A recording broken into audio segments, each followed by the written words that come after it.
make sure they're happy to be there. On social media, you got to grab some attention quickly and be clear what it is you communicate and do to them or for them.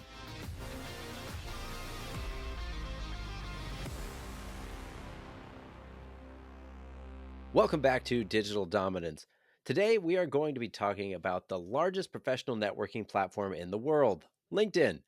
LinkedIn now has over a billion users, with over 211 million of those in the US. If you sell products or services to other businesses, then you should definitely be on LinkedIn. But simply being on the platform doesn't generate sales, and the platform can feel crowded at times. LinkedIn inboxes are often filled with unsolicited pitches, so is it really worth the hassle? My guest today loves helping people get serious about their LinkedIn sales pipeline. We're going to talk about strategy and tactics that are working today to generate business on LinkedIn. Let me tell you just a little bit about him. Thomas Helfrich is the founder of InstantlyRelevant.com, a lead generation marketing company leveraging AI to accelerate humans, not replace them. He's also the author of the book Never Been Promoted and the podcast host of the same name. So, welcome to the show, Thomas. Glad to have you here. Thanks for having me, Jeff. I appreciate being here. Yeah, I'm looking forward to our conversation.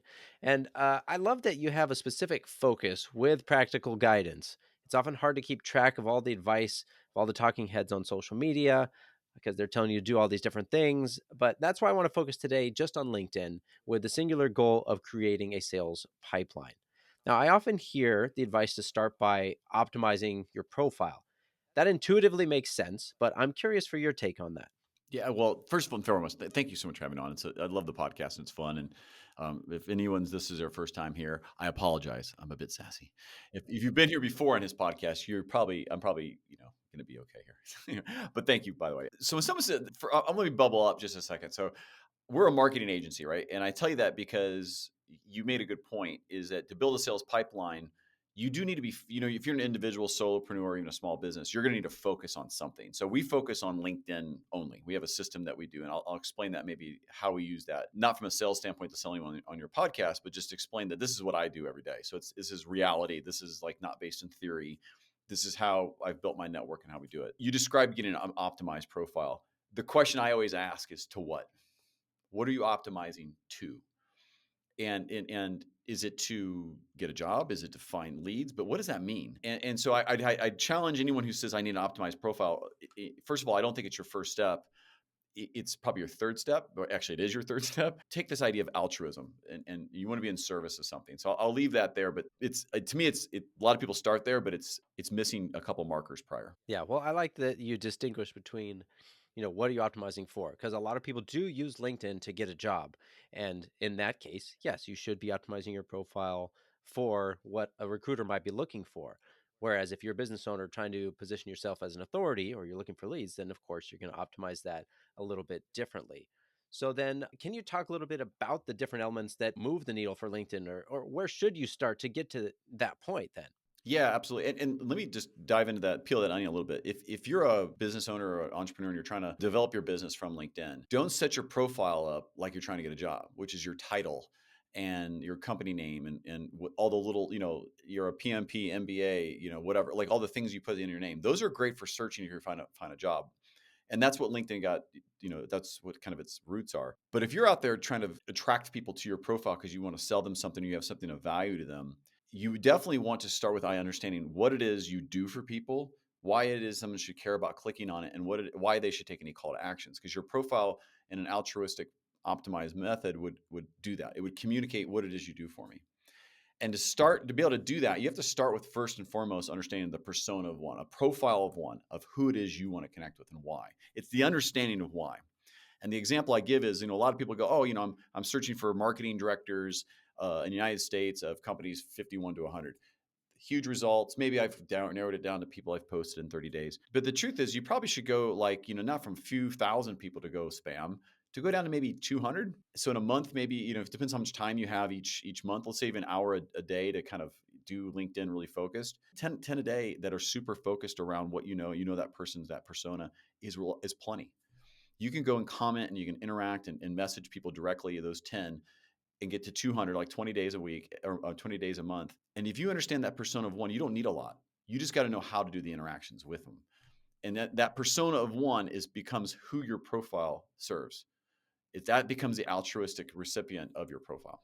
Yeah, and we've talked about this when we are dealing with websites. You have to start with that target customer in mind so that you know who you're writing to.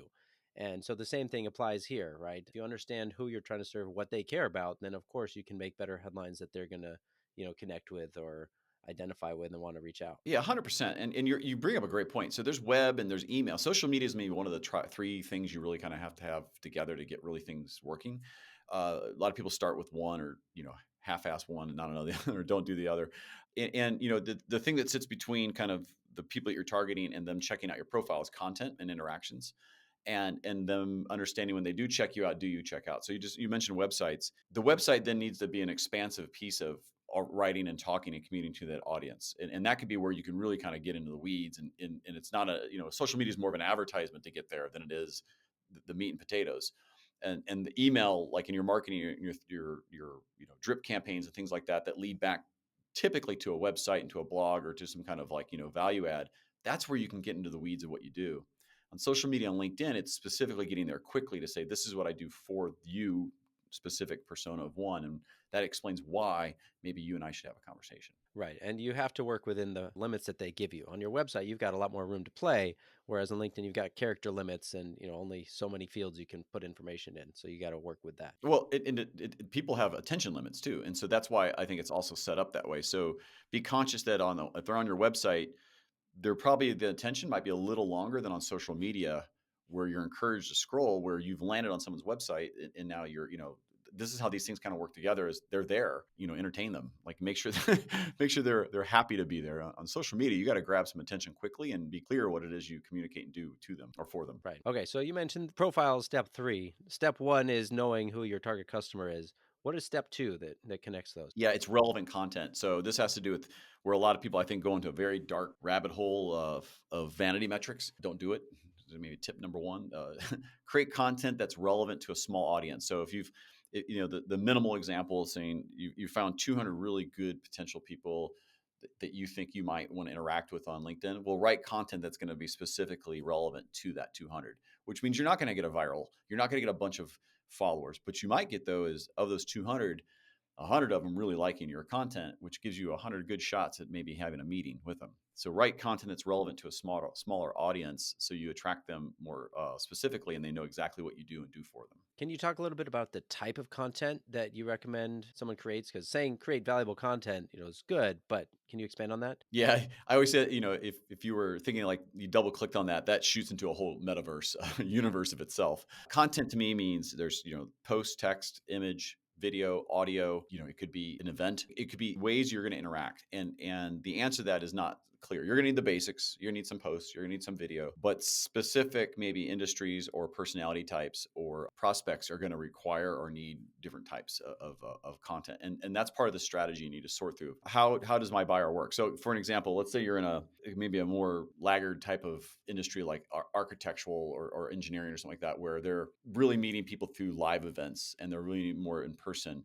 Your kind of content might need to be focused around knowing that they're going to interact in person, where the other side might be where you're doing ad campaigns and digital marketing and you're trying to interact with people. And then you're going to have to do a lot more smaller pieces of content that bring people in digitally. And so just knowing your audience, that persona of one, once again, of how they interact and why will help you determine what kind of content is going to be most likely effective with. And what about the mentality, though? I mean, should you have a call to action in every post, or should it just be like, here's a tactic I use? What do you think? Because you can do quizzes and surveys, you can post strategies, you can do case studies. Do you have any thoughts on which direction to take it, or is it just depending on your industry and kind of what you think people will like? Yeah, that's a great question. I think you need to experiment a little bit, and I think you need a mix. I tend to try to do the, hey, reshare or repost, like, and smash the thing on everyone. Does it influence? It might. Could it have the reverse effect that you're being asking? But if you get to the end of a post and someone says, hey, if you like it, just give me a follow or give me a ring. I don't think it hurts your chances. But your call to action should not, in my opinion, should not be in the post all the time. It should not be like, hey, let's meet so I can sell you something. It's just give value. And if you set your profile up correctly and you're interacting with the right people that have a problem that you're solving, if you send them a message that says, hey, I'd like to learn more with you, or here's something that might be useful to you that gets into top of funnel, I wouldn't do it on every post. I would do it maybe more in direct messages or after you've met. So, can you talk a little bit about the algorithm then? So, we're creating this content, but who sees it and how often? There's connections and there's followers. How do you know who it's going to be in front of? Yeah, that's a great question, and that's something that's always changing. And I don't claim to be the authority on the algorithm. I don't even know if LinkedIn really knows it either. Fair.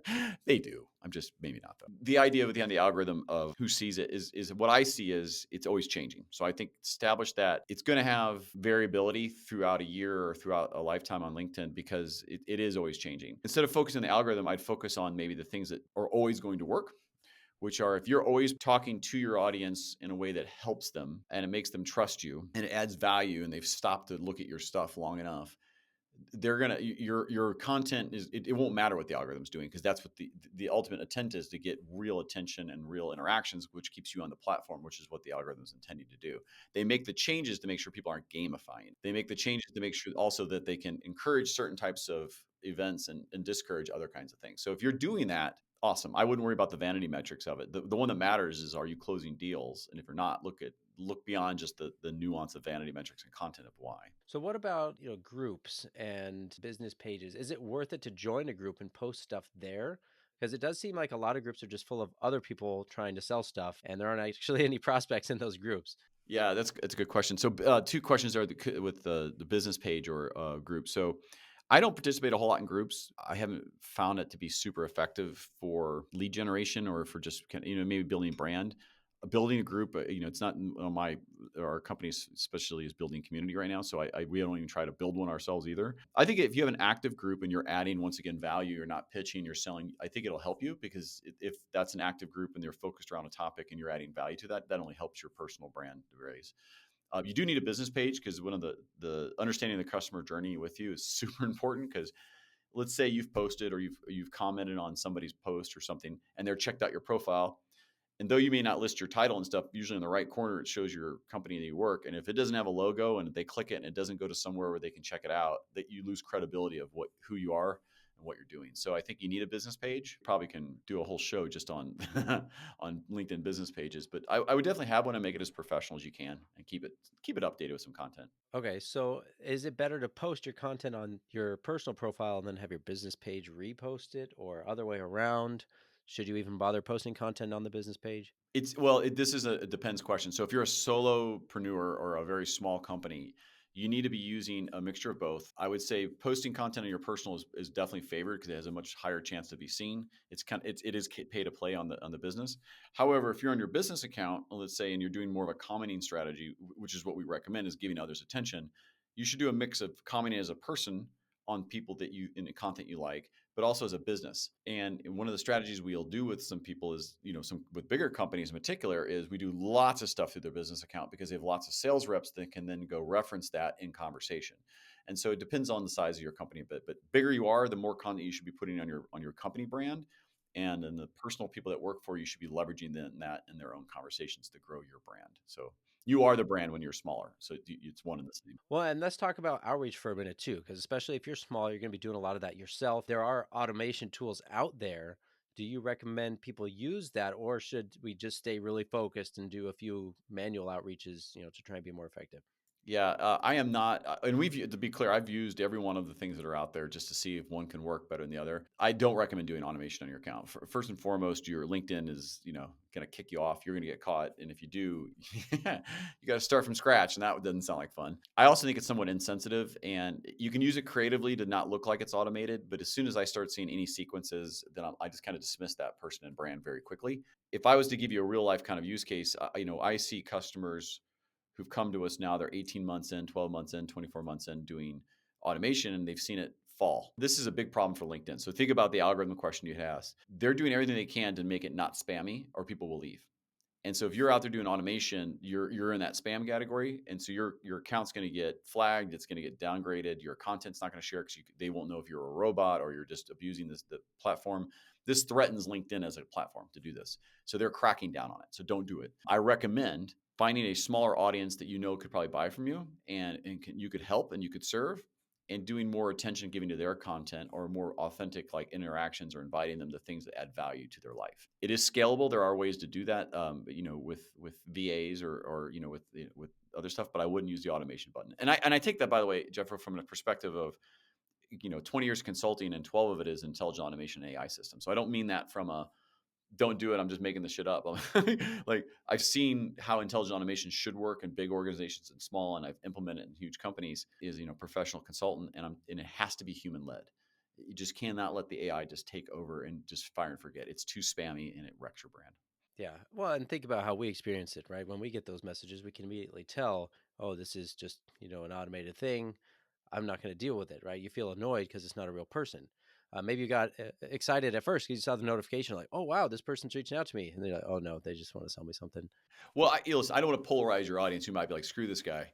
I use automation; it's great. Some people find better effect with it. Others, I will tell you, I think it's a if you have a 10,000 person addressable market and you spam all 10,000 and 990, 909, 9,900 found it kind of spammy, but you got 100 leads, but you spam the rest of your market. Now what? But if you do automation, I will give you the one that we used a long time ago that really worked well, and it was simply, ooh, tell me more about company name. So it was OOH dot dot dot. Tell me more about the company name, and that was it. And it connected at like an 80% level, and I got lots of meetings from it because it was just simple and kind of like, who would send that? And that was the only one I sent. And so there was no follow up with it, and you just kind of hit it, and it was just more they ignored it or they didn't. So here's another question. What about newsletters? I've seen some people start publishing newsletters. When should someone consider publishing a LinkedIn newsletter, especially looking at, the solopreneurs versus maybe a bigger business and all that? Yeah, that's a great question. I think if you have, first and foremost, know what content you want to put in. So you have to have a content strategy that hopefully ties to that persona of one, but that persona of one may change. So your newsletter is going to be around a little longer. And so you want to make sure that that's more thought leadership level, something that serves a bigger audience. Or if you were to take all your persona of one list, so to speak, and if you think this more practically, sales navigator, you have a bunch of saved searches, what is the common themes that you can start addressing? Your newsletter should be planned out, meaning like, I think I can write one article a month, then you should start doing it. If you cannot sustain at least one article a month or one kind of content subject, then don't. But as soon as you can, start it. Is it fair to assume that more people will see the newsletter than your regular posts? Because I've seen the emails go out for LinkedIn newsletter too. Yeah, I actually, as somebody who doesn't do crazy good metrics on posts, it's always that vanity play of, man, my God, I always think my content sucks. Like, no, it doesn't. We have a strategy. I have to keep reminding myself. The newsletter does go out to a much wider audience, and so you're very well served to do that. I think, by the way, the other thing in newsletters that leads into a very good interactions are live events. So I notice when I do a live event, it may only have 20 attendees, but the impressions are in the thousands. And so you mixing the content types help quite a bit. But newsletters, start them as soon as you can and just evolve it and make it interesting, and don't sell, just educate and give value. So, kind of along that line, we're talking about now sending emails. There's the strategy of staying all on LinkedIn, on platform, but a lot of marketers talk about getting people into your own CRM or your own email list, right? What are your thoughts on that?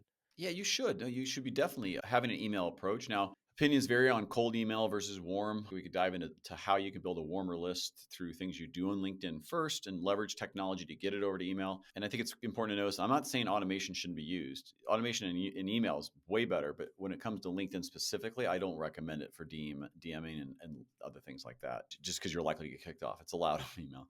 But you should be building an email list, and you definitely, because you're a guest on social media, so you can lose it at any point if you have a captive audience in email, your likelihood to sell them something, if you know how to do it correctly, is high. So you need to build the email. You need landing pages on websites. You need I didn't say landing pages over websites. Are probably more important. That's your area. I'll let you take that one. Sure. Well, that comes after once you've got them into your ecosystem. But we talked about 3 steps now, right? So know your audience, do relevant content, and then optimize your profile. Are there other steps that you do with your clients or that you'd recommend? Yeah, so there's about 9 we take people through, and we think about these in 3 phases, kind of 3 intimate steps. What I just described there is the core phase, which is your intentional foundation building. It's how you build relevance and credibility. Those 3 steps are define that persona of one, create relevant content for them, and have a profile that's altruistic to that persona of one. That is kind of the high level of what you do in a core phase. There's other nuance, but if you can get those 3 things generally right, you're halfway home. The next 3 steps are kind of, we call the connect phase, and this is where you get leads. And we don't recommend sending endless DMs and sequencing. Like we said, I actually recommend you interacting with other people's content, specifically that persona of one content, in an authentic way. Ask questions, thoughtful comments, drive focused dialogues. Those are the first 2 steps. Actively engage, drive a focused dialogue. and have a call to action they want to take, and make sure in that call to action that you are being authentic and real in what you why they're there. I mean, like, don't bait and switch them into, hey, now that you're here, I'm going to sell you some, timeshares, because I locked the door, right? That makes sense. Well, we're coming up on our time, so thank you for all of your advice. I appreciate your insights and how practical a lot of this stuff is. I feel like, guys, you can really go start applying this knowledge right now. So, if you want, go connect with Thomas. His links will be in the show notes. He can help you with some of this, especially if you want to go beyond those first three steps. He also has a book that you can check out called Never Been Promoted, where you can learn about why his tie is cut off. For those of you watching on YouTube. Final question for you, Thomas. What's the one thing that you want the audience to remember about LinkedIn? It's about networking and authenticity. It's no one's there to buy anything. People are there to get a job or sell something. But if you can go there and just be an authentic networker, you're using the system correctly. So just leverage it to actually build real relationships in business. And the other things around it will start falling in place because people will appreciate that. I like it. Makes a lot of sense. Well, thanks again for being here, Thomas. And thanks to all of you for listening. Get out there, get focused, make some progress, and I'll see you in the next episode.